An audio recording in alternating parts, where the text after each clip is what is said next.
The story of Samson continues in today's reading. We are in Judges chapter 16, verses 4 to 22.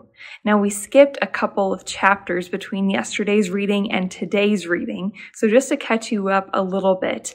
Yesterday, we read about Samson's birth and the call that God placed on Samson's life before he was even born. He was to be a Nazirite, which means a Nazirite was someone who set aside or made a commitment or a vow that made them set apart, and they dedicated themselves to God in this way.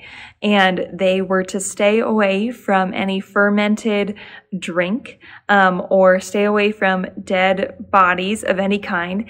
And also, they were not to cut their hair. Now, between the chapters of 13 and 16, the writer of Judges starts to show us some of Samson's weaknesses, although God gave him a supernatural physical strength. One of Samson's weaknesses was beautiful women. He catches sight of a Philistine woman and desires to take her as his wife. They get married, but through a course of events that you can read about in chapter 14, their marriage ends with Samson getting so upset at his wife, going back to live with his parents, and then Samson's wife being given to marriage to Samson's best man. Yes, that plot belongs in a movie, but that actually happened.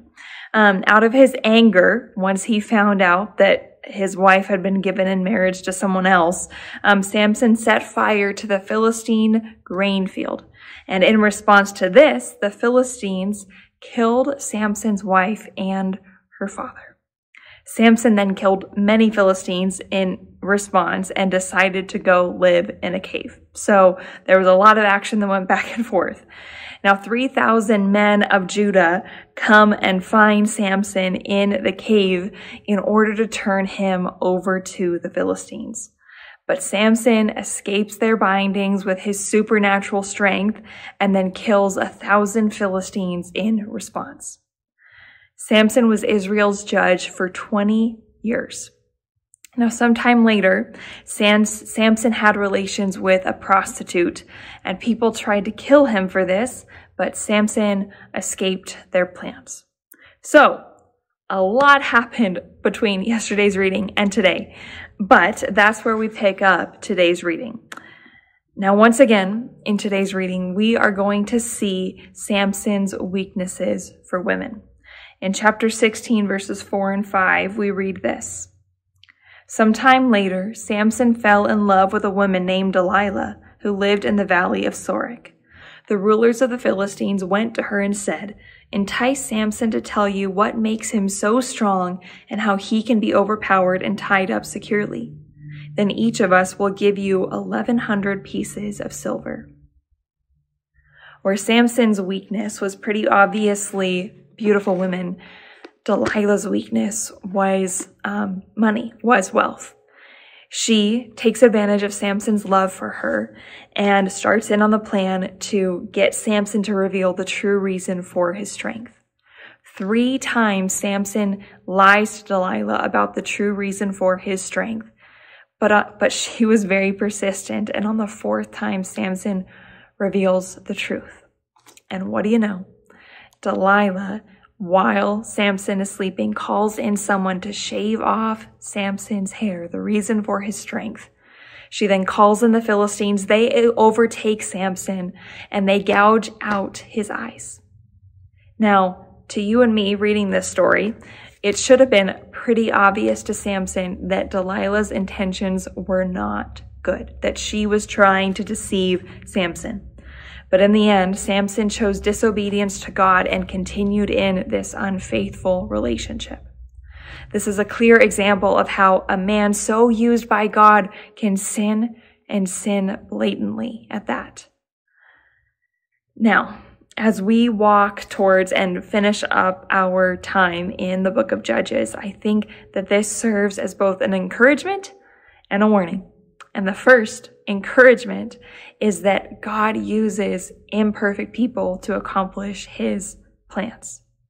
Despite all the ways that the judges messed up, despite all the ways that the people of Israel continued in that cycle of doing what was evil in God's sight, despite all the ways that we mess up every single day, God still uses us to accomplish and bring about his kingdom purposes on this earth.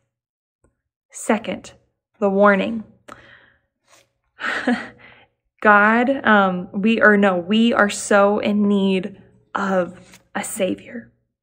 We can sit here and we can point fingers at the judges, at the people of Israel for continuing to disobey God, but the truth is we are no better. We disobey God no matter in how big or small ways every single day.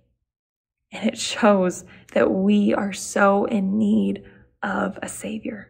We are in need of what Jesus did for us on the cross. He paid the price for all the ways that we mess up every single day, past, present, and future.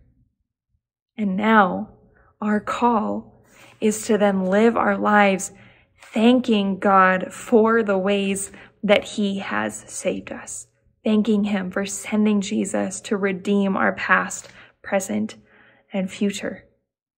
So today, let us live with the example of the judges and the Israelites, with living in direct disobedience to God, and let that serve as a warning, but also serve as a reminder that we do need a Savior. Without Jesus, we sin. Without Jesus, we are stuck in our sin, but because of Jesus, we have life and we have hope.